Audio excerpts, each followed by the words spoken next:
Subscribe कीजिए study faster 24/7 channel को और बेल आइकन को दबाइए हमारे महत्वपूर्ण एजुकेशनल वीडियो सबसे पहले पाने के लिए। नमस्कार दोस्तों, मेरा नाम है दीपक। स्वागत करता हूँ मैं आपका हमारे चैनल पे जिसका नाम है स्टडी फास्टर 24/7। दोस्तों, आज हम बात करने वाले हैं SSC MTS Tier 2 के लेटर राइटिंग के बारे में। दोस्तों, जैसा कि आप सभी जानते हैं कि हम अभी तक अपने चैनल पे निबंध यानी एसेज अपलोड करते रहे हैं, जो आगे भी करते रहेंगे, लेकिन आप सभी की बहुत मांग थी कि हम अपने चैनल पर लेटर भी अपलोड करें, तो आज हम इसकी शुरुआत कर रहे हैं। तो दोस्तों, सबसे पहले हम जानेंगे कि लेटर कैसे लिखा जाता है, लेटर का प्रारूप क्या होता है। दोस्तों, ऐसे के कई फॉर्मेट हो सकते हैं, उचित अनुचित सभी। हमें ये जानना है कि SSC MTS Tier 2 के लिए कौन सा उचित है।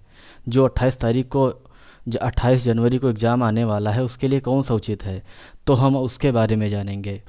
आपने इंटरनेट पे, यूट्यूब पर या पुस्तकों में बहुत सारे फॉर्मेट देखे होंगे। आपके मन में बहुत शंकाएं होंगी, कन्फ्यूजन्स होंगी कि कौन सा फॉर्मेट यूज़ किया जाए। तो आज हम इसी के बारे में बात करेंगे। इस वीडियो को पूरा देखते रहिए। इसमें हमने 3 एग्जाम्पल्स भी दिए हैं लेटर के, वो भी आप जानेंगे। तो सबसे पहले देखते हैं पत्र के प्रकार। कितने प्रकार के होते हैं पत्र। पत्रों की अनेक श्रेणियाँ होती हैं, लेकिन मुख्य रूप से पत्रों को 2 वर्गों में बांटा गया है। पहला है औपचारिक पत्र, जिसे इंग्लिश में कहते हैं फॉर्मल लेटर। दूसरा है अनौपचारिक पत्र, जिसे इंग्लिश में कहते हैं इनफॉर्मल लेटर। औपचारिक पत्र यानी फॉर्मल लेटर वो होते हैं, इनके बारे में बता दूं, उन लोगों के साथ किया जाता है जिनसे हमारा कोई निजी या पारिवारिक संबंध नहीं होता। इन पत्रों में आत्मीयता का अभाव होता है। ऐसे पत्र विद्यालय के प्रधानाचार्य, किसी संस्था, किसी पुस्तक विक्रेता, समाचार पत्र के संपादक, व्यापारिक प्रतिष्ठानों आदि को लिखे जाते हैं। औपचारिक पत्रों में आवेदन पत्र, प्रार्थना पत्र, व्यावसायिक पत्र, शिकायती पत्र, कार्यालयी पत्र, अधिकारियों के लिखे गए पत्र आदि आते हैं। अब हम देखते हैं अनौपचारिक पत्रों के बारे में, इनफॉर्मल लेटर। अनौपचारिक पत्रों को व्यक्तिगत पत्र भी कहा जाता है, क्योंकि अनौपचारिक पत्राचार उनके साथ किया जाता है जिनसे हमारा व्यक्तिगत संबंध होता है। इन पत्रों में व्यक्तिगत सुख दुख का विवरण दिया जाता है तथा आत्मीय भाव होता है। ऐसे पत्र अपने मित्रों, परिवार वालों, सगे संबंधियों आदि को लिखे जाते हैं।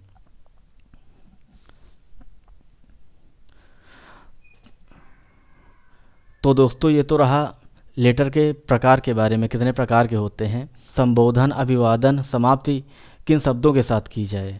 अलग अलग लोगों के साथ अलग अलग शब्दों का प्रयोग करना चाहिए हमें। तो हम देखेंगे कि कौन कौन से शब्दों का प्रयोग करना चाहिए। तो पहला आता है अपनों से बड़ों के लिए। तो अपनों से बड़ों के लिए संबोधन में हम पूज्य, पूजनीय, आदरणीय, मान्यवर आदि शब्दों का प्रयोग करते हैं। और इसमें अभिवादन के लिए, अपनों से बड़ों के लिए सारण चरण स्पर्श, सादर प्रणाम आदि।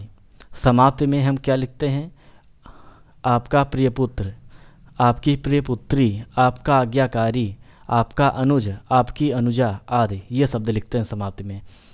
अब आते हैं अपनों से छोटे के लिए।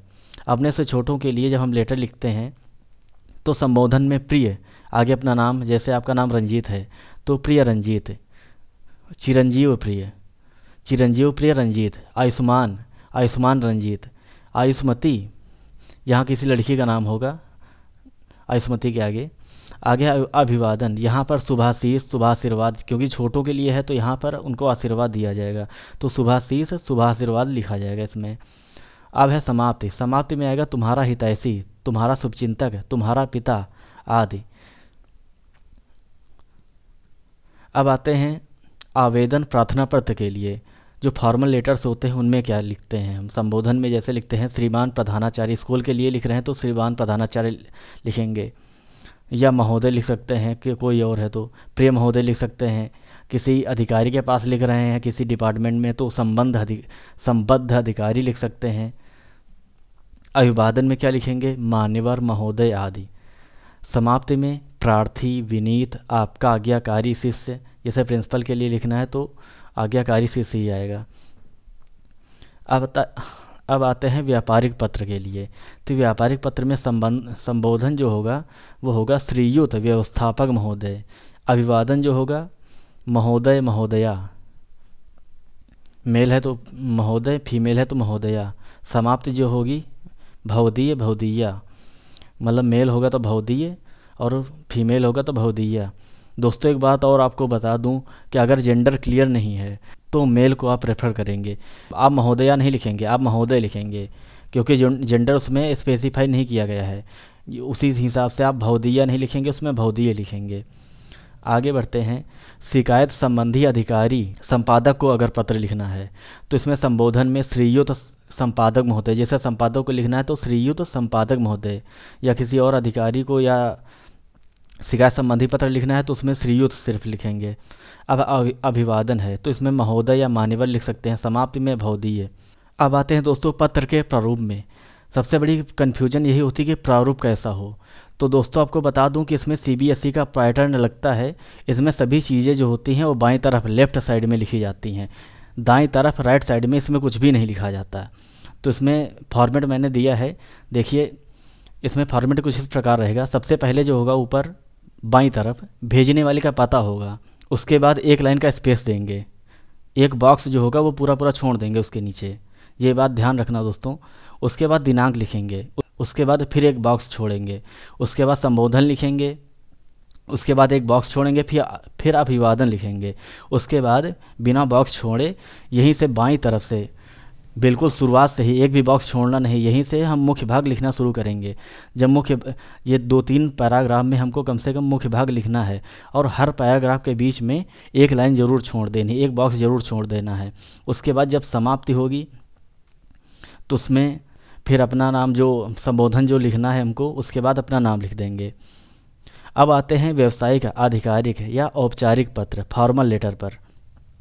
इसमें भेजने वाला का पता सबसे ऊपर बाईं तरफ, उसके बाद फिर एक लाइन का एक बॉक्स का स्पेस, फिर दिनांक, फिर प्राप्त करने वाले का पता, फिर एक लाइन का स्पेस, एक बॉक्स का स्पेस, फिर विषय।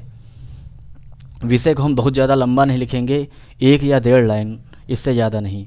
उसके बाद एक लाइन का स्पेस देंगे, फिर अभिवादन लिखेंगे और फिर बिना स्पेस दिए मुख्य भाग लिखेंगे। फिर समाप्ति की ओर आएंगे जो बाईं तरफ होगी, उसके नीचे अपना नाम लिखेंगे। दोस्तों दोनों फॉर्मेट में एक बड़ा अंतर आपको देखने को मिला होगा कि अनौपचारिक पत्र और औपचारिक पत्र में क्या अंतर है। औपचारिक पत्र में हम देख रहे हैं कि इसमें प्राप्त करने वाले का पता और विषय दिया गया है, और यहाँ पर हम देख रहे हैं अनौपचारिक पत्र में तो इसमें प्राप्त करने वाले का पता और विषय नहीं दिया गया है। यही दोनों में बहुत बड़ा अंतर है। अब इसके आगे आते हैं, एग्जाम्पल मैंने दिए हैं।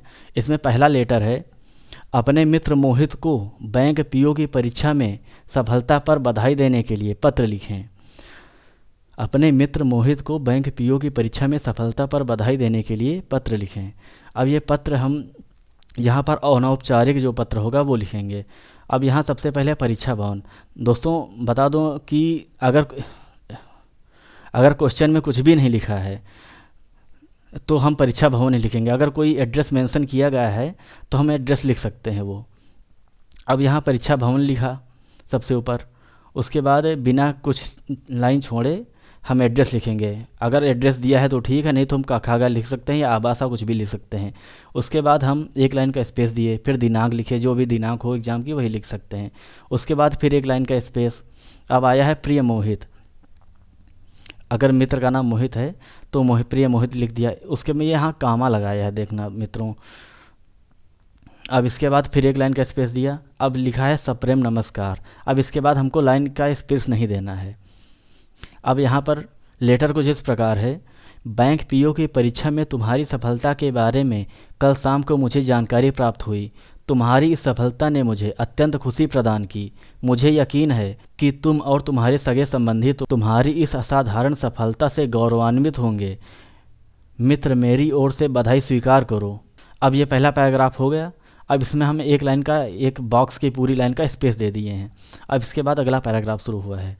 इसमें है, तुम पिछले कई महीनों से जिस प्रकार पढ़ाई में लगे हुए थे उसे देखकर मुझे तुम्हारी शानदार सफलता में कभी संदेह नहीं था। सही ही कहा जाता है, जहाँ चाह वहाँ राह। तुमने चाहा और कर दिखाया। यह अच्छी बात है कि तुम्हारी इस कड़ी मेहनत में परिवार की खराब आर्थिक स्थिति आड़े नहीं आई। मुझे विश्वास है तुम अपनी सत्यनिष्ठा और समर्पण भाव के साथ अपने पद के कर्तव्यों का निर्वहन करोगे। अब इसके बाद एक लाइन का फिर से स्पेस देंगे। उसके बाद ये अंतिम लाइन लिखेंगे, तुम्हारे सुखद भविष्य के लिए ढेरों शुभकामनाएं। फिर एक लाइन का स्पेस। अब तुम्हारा परम मित्र, क्योंकि मित्र है तो उसमें हम ये लिख सकते हैं तुम्हारा परम मित्र, आगे नीचे अपना नाम लिख सकते हैं। नाम में आबासा या काका का जो भी हो हम लिख सकते हैं, अगर एग्ज़ाम में नहीं दिया है तो, अगर दिया है तो वही नाम लिखेंगे। अब उसके बाद ये एक फॉर्मल लेटर है प्रिंसिपल के लिए, प्रधानाध्यापक के लिए। बड़े भाई के विवाह समारोह में शामिल होने के लिए 5 दिन के अवकाश के लिए प्रधानाध्यापक को पत्र लिखें। तो ये जो एप्लीकेशन होगा प्रधानाध्यापक के लिए, उसका फॉर्मेट कुछ इस प्रकार होगा। सबसे पहले सेवा में बिना स्पेस के आगे लिखेंगे श्रीमान प्रधानाध्यापक महोदय काखागा। इसमें स्कूल का नाम हमको नहीं दिया है, स्कूल का एड्रेस नहीं दिया है, तो हम सिर्फ काखागा लिख देंगे। अगर क्वेश्चन में लिखा है तो उसको यहाँ पर काखागा के स्थान पर लिख देंगे। अब है दिनांक। अब इस यहाँ पर एक लाइन का स्पेस देंगे, उसके बाद दिनांक लिखेंगे। उसके बाद दिनांक का दोस्तों ये फॉर्मेट देख लीजिए, दिनांक का फॉर्मेट यही होगा। उसके बाद एक लाइन का स्पेस देंगे। फिर अब विषय लिखेंगे। विषय के बाद अवकाश संबंधी विषय में एक लाइन का स्पेस दिया। उसके बाद मान्यवर महोदय, अब बिना स्पेस के लिखते हैं, सविनय निवेदन है कि मेरे बड़े भाई का शुभ विवाह 22 जनवरी 2018 को होना निश्चित हुआ है। विवाहोत्सव में मेरा उपस्थित रहना अति आवश्यक है, अतः मैं 21 जनवरी 2018 से 25 जनवरी 2018 तक विद्यालय में उपस्थित नहीं हो सकूंगा। मेरा आपसे अनुरोध है कि मुझे इन 5 दिनों का अवकाश प्रदान करें। उसके बाद अब अंतिम लाइन लिखने से पहले एक लाइन का स्पेस दिया, आपकी महान कृपा होगी। फिर एक लाइन का स्पेस दिया, आपका आज्ञाकारी शिष्य आबासा, क्योंकि हमको नाम नहीं मालूम है इसलिए नाम मेंशन नहीं किया गया क्वेश्चन में, इसलिए आबासा लिख दिया। अब फिर एक फॉर्मल लेटर है, अपनी कंपनी के लेखा विभाग प्रमुख को व्यापार में कदाचार कार्यनीति में कमियों के चलते चेतावनी जारी करते हुए एक पत्र लिखें।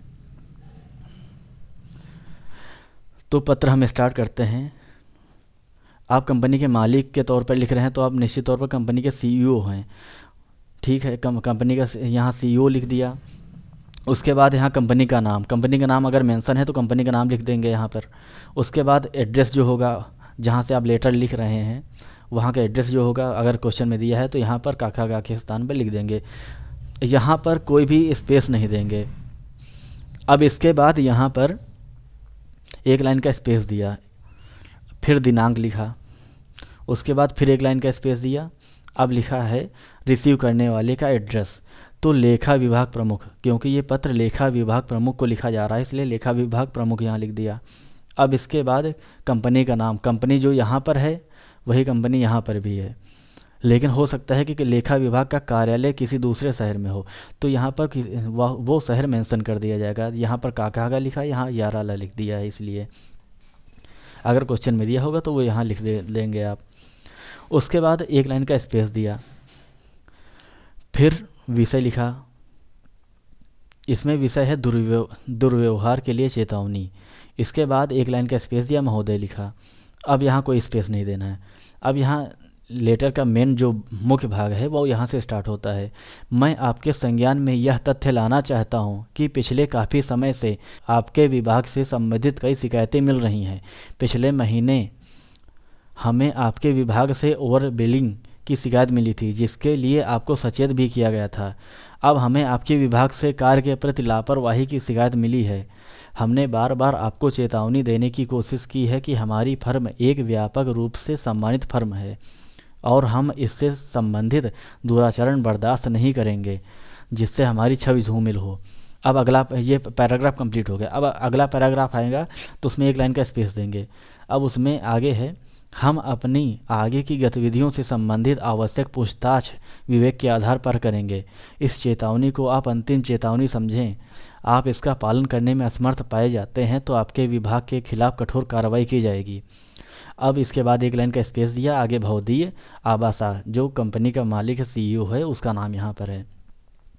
तो दोस्तों ये 3 फॉर्मेट आपको बता दिए हैं। बाकी अब हम समय समय पर ऐसे ही एसेज तो हम अपलोड कर ही रहे हैं, अब लेटर भी अपलोड करते रहेंगे। लेटर एप्लीकेशन फॉर्मल इनफॉर्मल जो भी होगा हम 28 तारीख तक मैक्सिमम अपलोड करने की कोशिश करेंगे।